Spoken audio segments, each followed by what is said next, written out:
Hey everybody, this is Tracy here with another edition of A View from Tracy's Point, and we are here to recap Real Housewives of Atlanta Season 10, Episode 20, I think it was, which was part 2 of the reunion.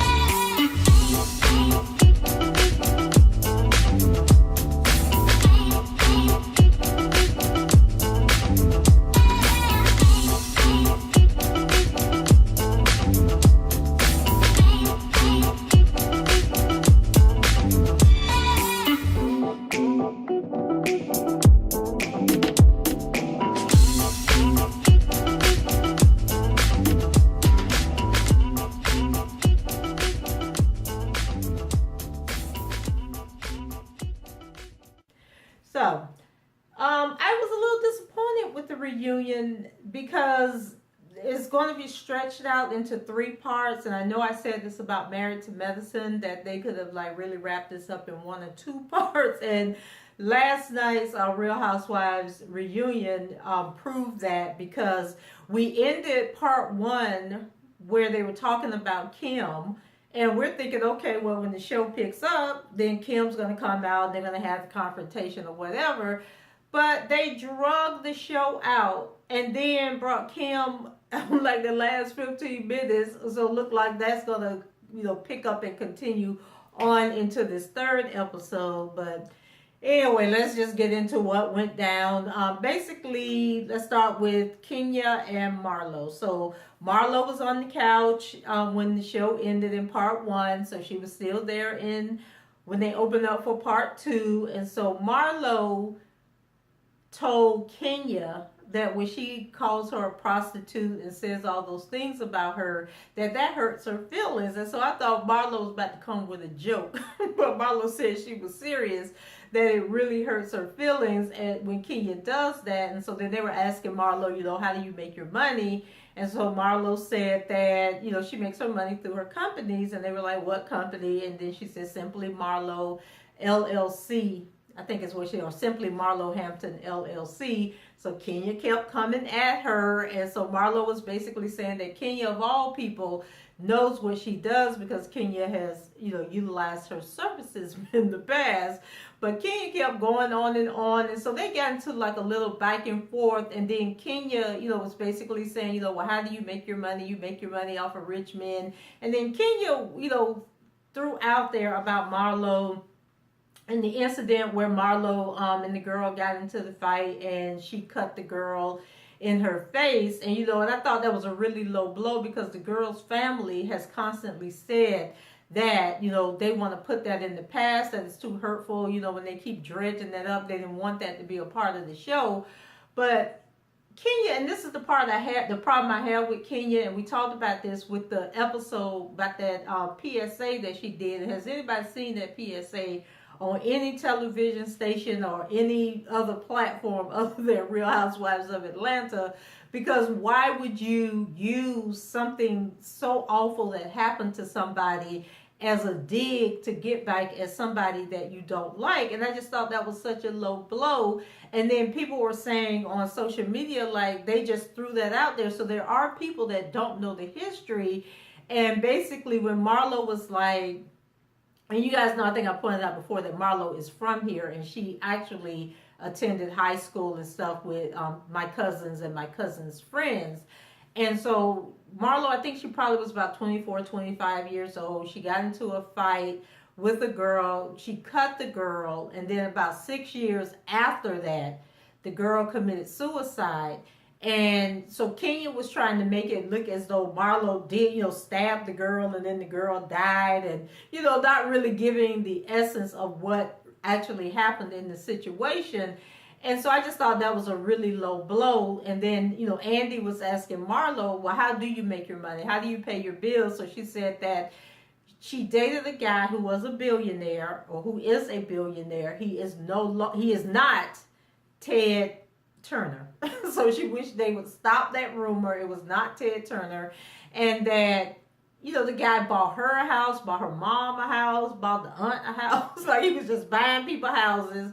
The guy bought her car. So, like, basically, her car is paid for, her house is paid for, and then whatever money she makes doing whatever it is she does, styling people or whatever, that's her money. And then she just thinks that the whole comment about the prostituting and everything is just old and played out, and that Kenya really needs to drop it. And then she also went on to say that although she has 7 charges against her, the 7 mugshots that everybody wants to bring up, that it was the first 2 charges had to do with the, with the fight with the girl, where she was charged with assault and battery and some other charge. And then the other charges that followed that were basically people being petty, because she said that she had to wear an ankle monitor. She wasn't supposed to be, in terms of her probation was that she wasn't supposed to be at nightclubs and stuff. So then people would see her at parties or at the nightclub, and then they would call and get her violated, and then she would get arrested.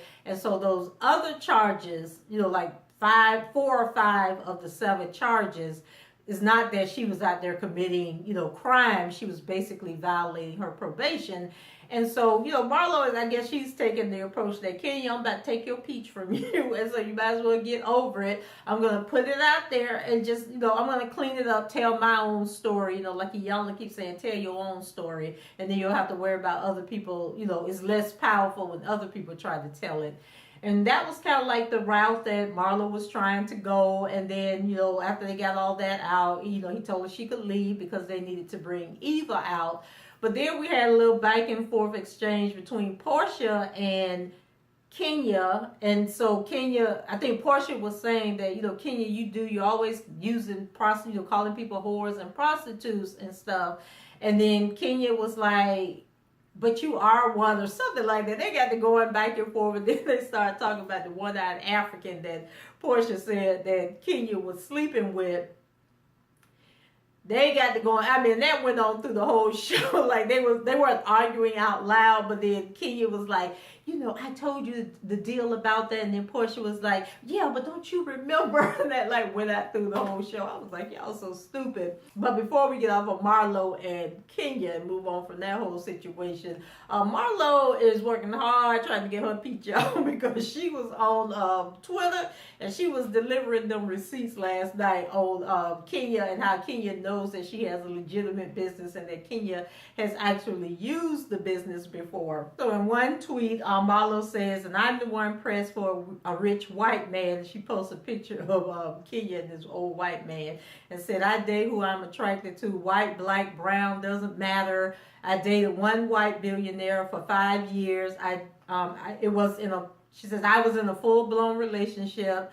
And that makes me a prostitute, ?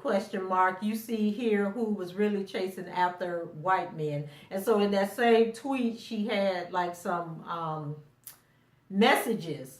But she had took pictures of the messages and looked like the screen on her phone is cracked. And so I'm like, Marlo, we're going to need you to go get that phone cracked. Because y'all know Pastor Jamal Bryant did a whole sermon about people and these cracked phones and how you'll go out and spend money on all this other stuff, but your phone still be cracked, which is representative of your life being cracked.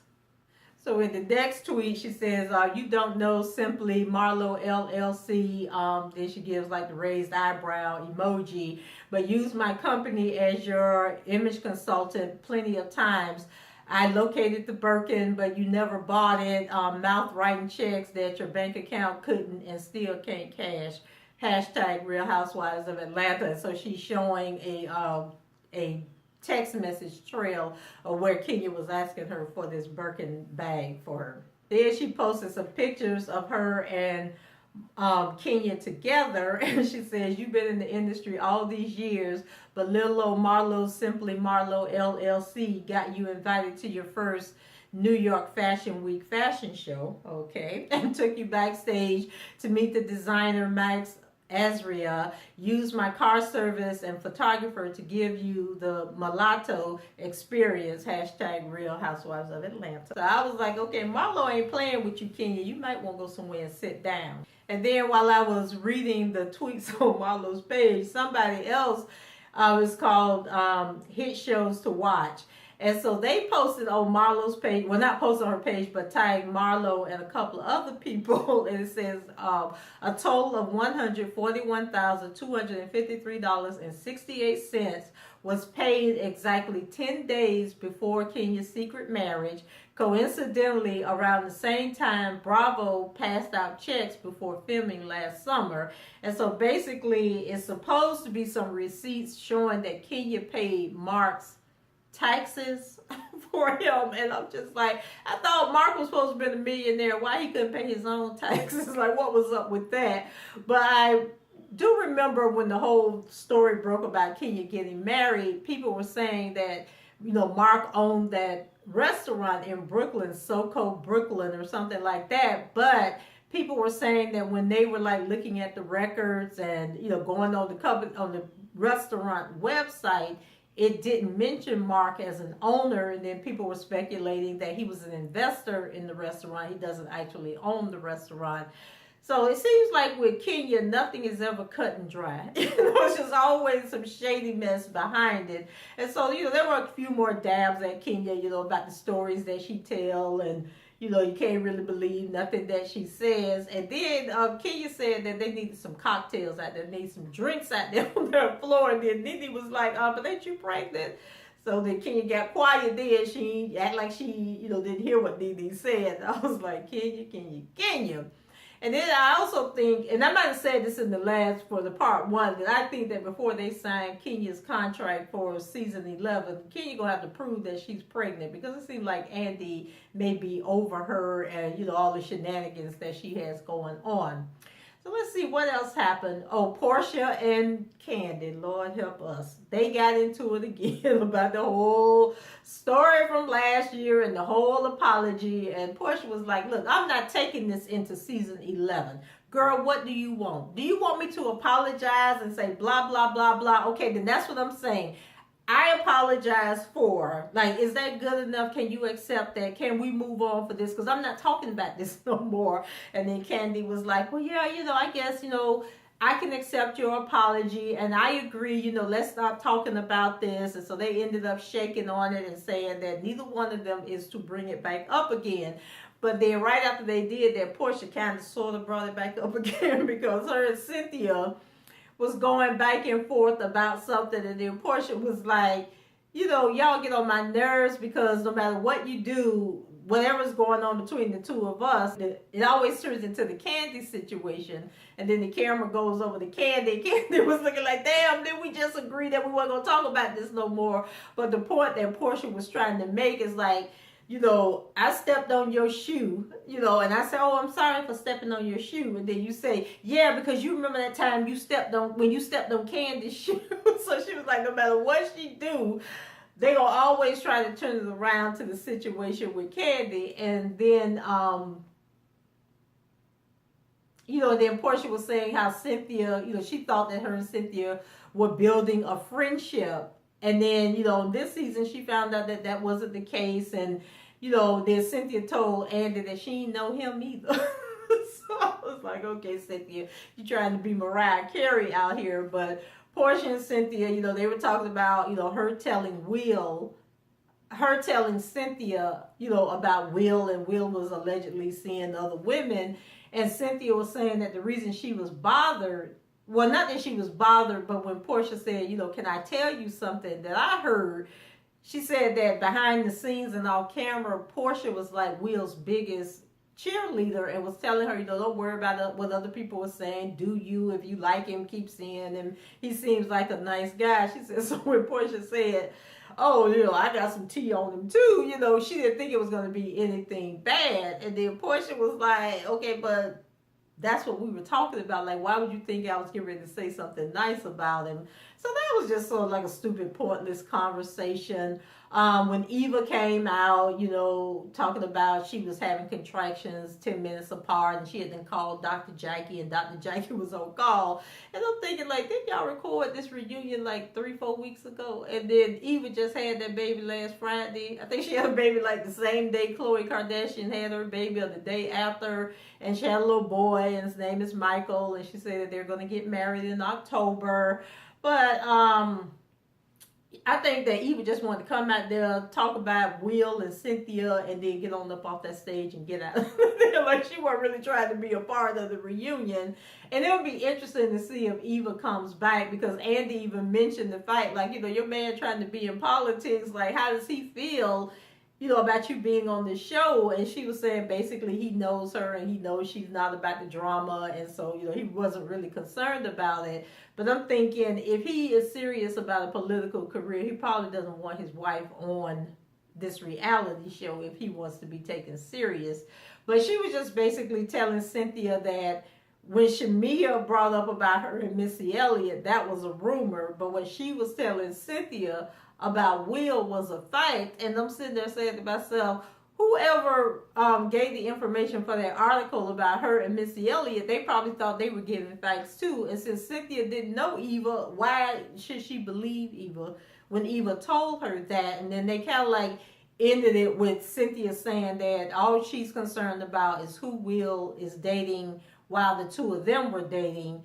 And as far as she was concerned, he wasn't in a relationship at the time that Eva said he was. And I think they confuse dating and a relationship, because when somebody tells me that they're dating, that means that you're just going out with different people until you find whatever it is you're looking for. And when you're in a relationship, that means that you're committed to that person and you're not supposed to be dating other people. But they seem to, have like a little blurry line there. And so Andy asked Cynthia, well, when did you meet Will? And she said she met Will in June. And then he asked Eva, well, when did you see Will with the girl? And then Eva was like, in June. Now, I could be wrong. It wouldn't be the first time. But I thought when Eva first brought it up at the party, she said that she met Will in May.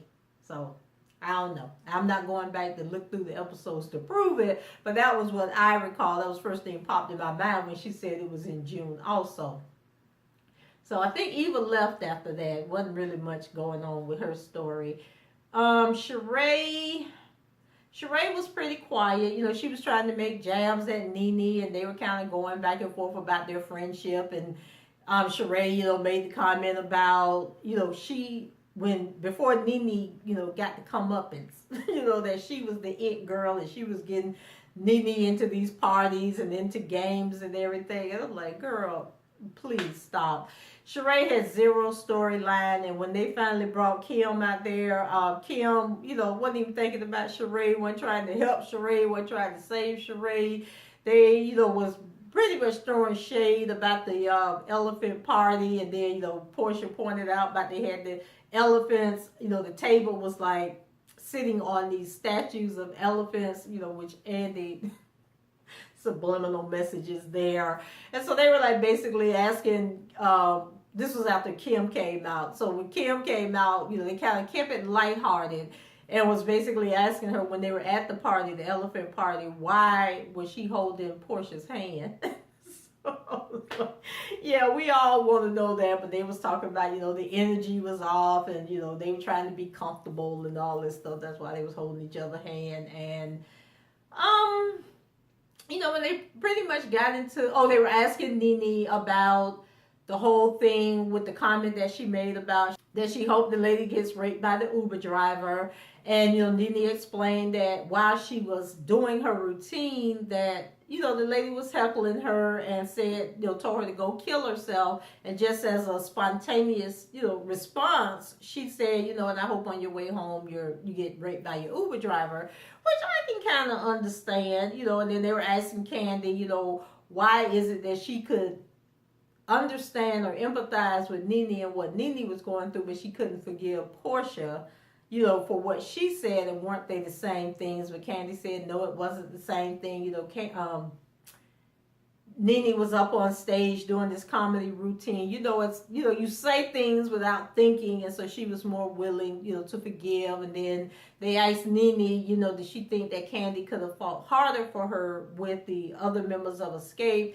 And Nene said no, she understood exactly what happened, and she, was appreciative of everything that Kandi, had done, and that she wasn't going to hold it against Kandi, that she's got to be responsible for everything that happened. And then Sheree, she tried to throw her little shade in there saying that, as the victim of domestic violence, there was no way I ever would have said anything like that. And I'm like, Sheree, you don't know what you would say in any given situation. Nobody knows what they would say or how they would respond to somebody attacking them. So please stop. And it ended with Kim coming out and Andy talking to them, about their friendship and how did the friendship fall apart. And, they got to going back and forth about the placard and, about Nene.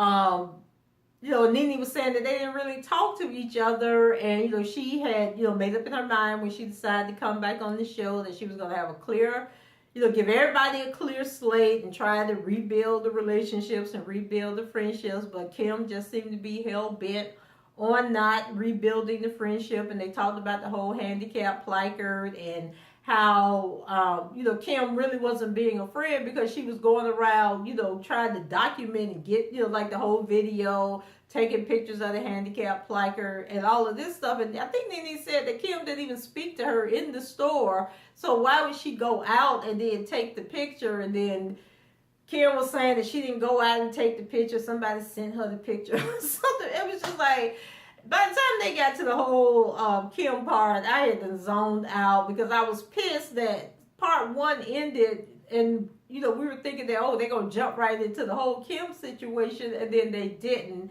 And, and they were arguing with Sheree, telling her that she wasn't a true friend and why she stand up for Kim, but, won't stand up for them the same way. And that was about it. Yeah, that was it. Can you guys think of anything else that was really important that happened on the reunion?